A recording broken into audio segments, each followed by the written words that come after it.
Thank you అండి. All the best. Good afternoon. God bless you. From MV Subbarao. ఇది చిన్న వాక్యం చెప్పుకుందామండి. మళ్ళీ కీర్తన గ్రంథము 11వ అధ్యాయం 7వ వచనం చెప్పుకుందాం. మళ్ళీ యెహోవా నీతిమంతుడు, ఆయన నీతిని ప్రేమించేవాడు, యథార్థవంతుడు ఆయన ముఖ దర్శనం చేసేదురు. అలాగే కీర్తన గ్రంథము 23వ అధ్యాయం 3వ వచనం చెప్పుకుందాం. తన నామమును బట్టి నీతి మార్గంలో నన్ను నడిపించున్నాడు. ఈ కీర్తన గ్రంథము దావీదు రాశాడు. దావీదు అనేకమైనవి చెప్పుకుంటూ వచ్చాడు. సో థ్యాంక్ యూ అండి.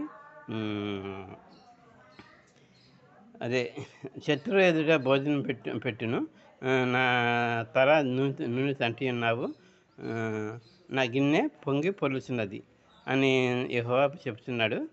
సో వందనాలు.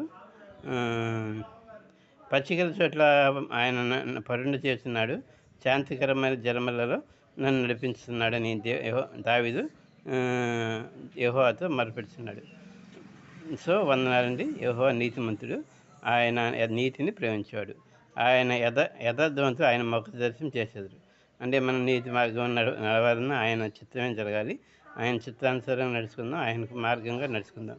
ఇటు కృప దేవుడు అనుగ్రహించిన కాక. థ్యాంక్ యూ అండి. వందనాలు. చిన్న ప్రార్థన చేసుకుందాం. హల్లెలూయా. స్తోత్రం తండ్రి, కుమార పరిశుద్ధాత్మ, మీ దేవకన్నా గడిచిన మా పై నుంచి మమ్మల్ని రక్షిస్తాను. మా ఇంద్రితుడైన ఉదయం సాయంత్రం ఈ యొక్క సుదర్శనంగా లీడ్చాను చూస్తున్న వారిని సుదర్శనంగా లీడ్చాను. మా పొందాలంతలు నూరంతా ఫలించే మిండ దీవించండి. సుదర్శనంగా లీడ్చాను చూసిన ప్రతి ఒక్కరిని మిండ దీవించండి. ఈ యొక్క సుదర్శనంగా లీడ్చాన్ని మిండ దీవించండి. మా పొందాలంతలు నూరంతా ఫలించే మిండ మీకే కనుక మహిమ ప్రార్థించుకోండి. నజరేయుడైన యేసు అత్యున్నత నామములో హృదయపూర్వకంగా ప్రార్థించడానికి పొందినాం తండ్రి. ఆమేన్. థ్యాంక్ యూ అండి. అది సుదర్శనంగా లీడ్చాను. లైక్ చేయండి, షేర్ చేయండి, సబ్స్క్రైబ్ చేయండి.